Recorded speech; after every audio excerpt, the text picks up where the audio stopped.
L'identité canadienne a toujours été difficile à cerner. Incapables de définir exactement qui nous sommes, nous nous décrivons souvent en fonction de ce que nous ne sommes pas, ni américains, ni britanniques. Au fil des ans, la littérature et les arts canadiens nous ont aidés à comprendre notre insaisissable identité nationale et à créer une voix qui nous est propre.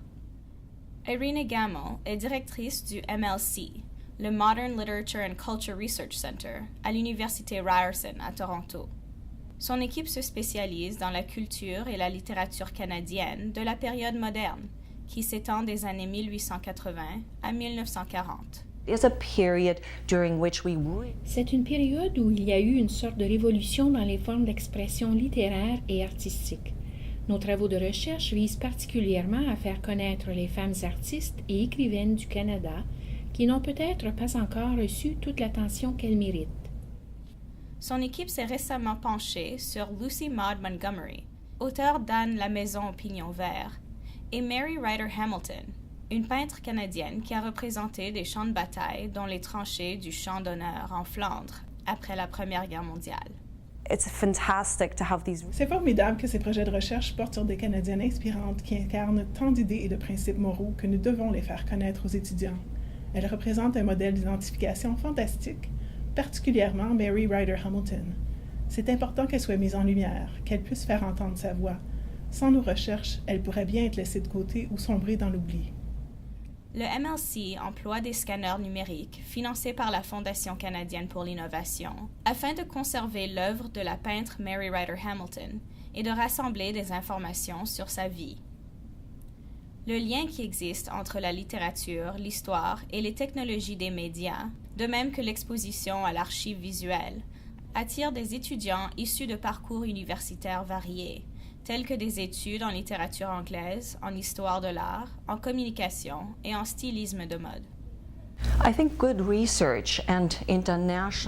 J'estime qu'une bonne recherche, une recherche concurrentielle, ayant du poids sur la scène internationale, doit essentiellement reposer sur une approche intéressante.